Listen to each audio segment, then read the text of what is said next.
Okay, today we're going to talk about something that really grinds my gears. So, replacing a headlight on an older car.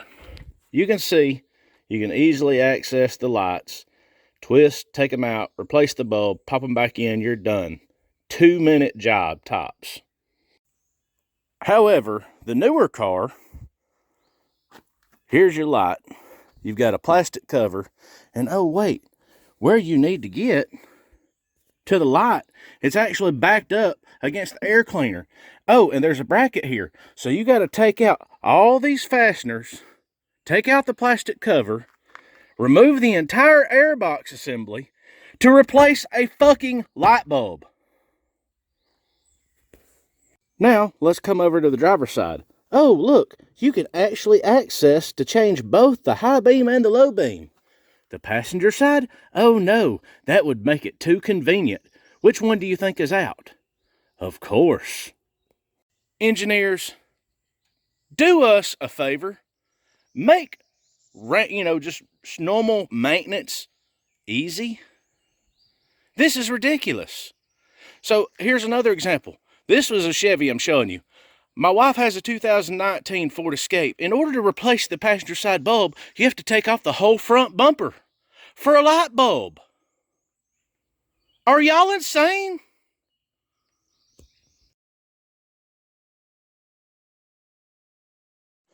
On a 2010 or slightly older, what do you need to change a light bulb?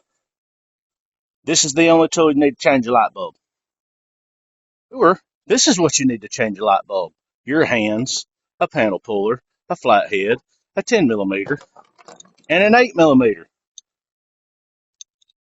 Explain this to me for a light bulb.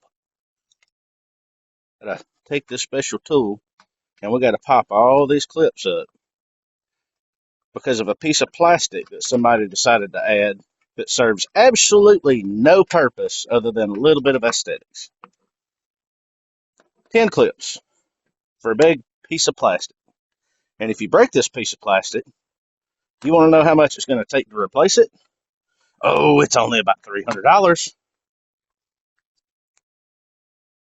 You flathead, go in that little groove, you get your pin started, then you take your little tool and pop it the rest of the way out. And that's the other downside to these pins, is those are bad about breaking off, just so you know. Well, those clips had to come out to be able to do this. Take your 8 millimeter and take loose this little worm clamp so that you can get the air box off. 10 millimeter and take that bolt and that bolt off to move this bracket so you can get the air box out.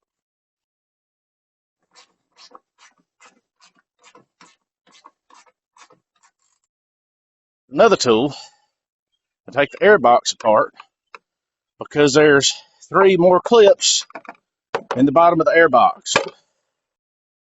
Finally got the old bulb out. That's definitely blown. New bulb. Got to be careful not to touch the bulb. You got to get it back on the connector. Not a whole lot of wiring to work with either.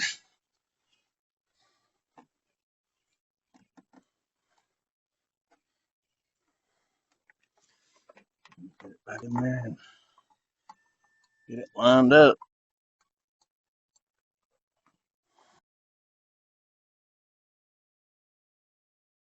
Engineers can take your 4-year degree and stuff it up your butt.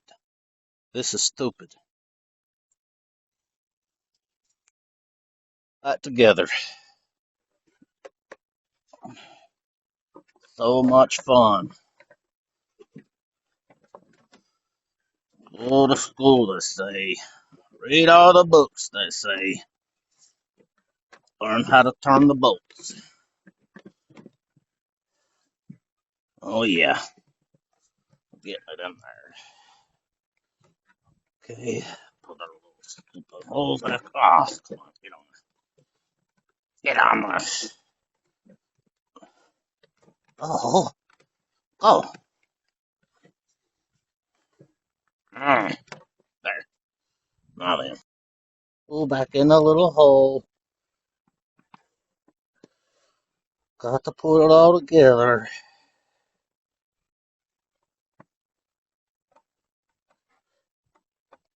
So much fun. What do you want to do on your day off? Work on stuff. What do you do when you work? I work on stuff. It's so much fun. You don't want to work on stuff?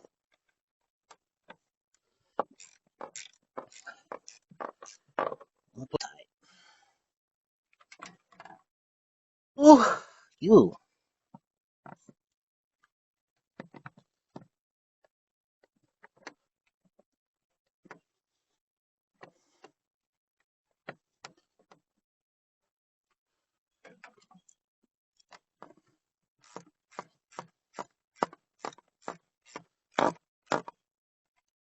Yeah.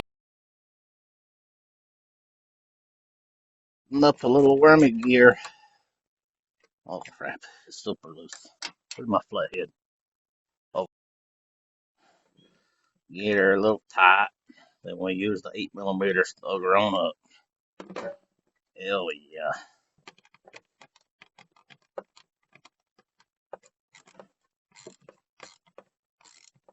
On there, baby.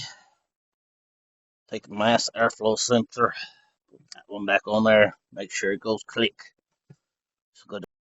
And it only took 45 minutes to replace one bulb when I could do that one in literally 3 minutes in the parking lot with no tools.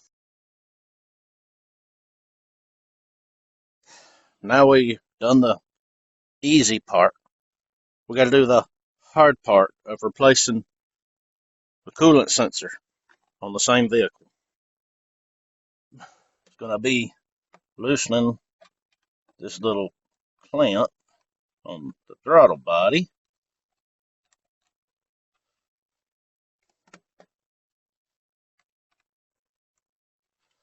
Now that you got that loose, you've got two push pins on either side. This one pushes up and then slide out. On this side, it pushes down and you slide out. And then when you've got that loose, just give it a little twist to pop it up out of the way. And the sensor we got to replace is right there. Sensor off. You've got to collapse this pin like so and pull up at the same time. When you hear it click, then in between there is a push pin. And you push that down with your finger and slide it off. Just get you a 19mm, a little bit of a specialty socket. Get that. And then it's got to be deep well. You come over top of that sensor. And you're just going to loosen it up. And when you take this out, you are going to lose just a little bit of antifreeze. That's okay. We're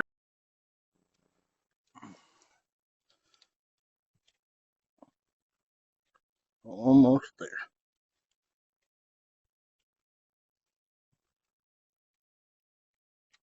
Just like that. There's our stupid little sensor. A little bit of corrosion on it. So we'll replace it, and hopefully that does the trick.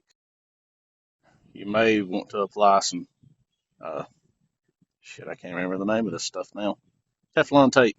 Put some Teflon tape around those threads, not the first few, but at least on the bottom side, just to make sure it seals. On there, we got our little washer. We're going to get that back in the same hole and just make sure that we start it flush and we don't cross thread it. And then you're going into aluminum, so be mindful of that. You don't want to get too crazy cranking this thing down. All you're going to do is run it down, snug it up.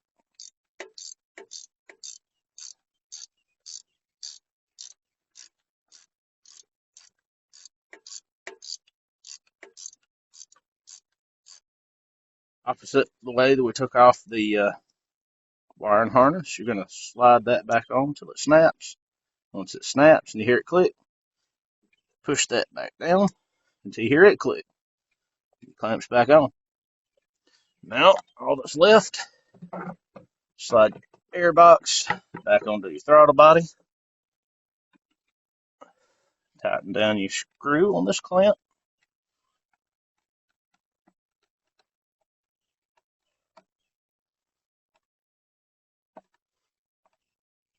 Good and snug. Hook these back up till you hear them click. Just like that. Just like that. We're back together. We literally changed out the coolant temp sensor. Took this apparatus off. Changed out the coolant temp sensor in 5 minutes versus 47 minutes on a light bulb.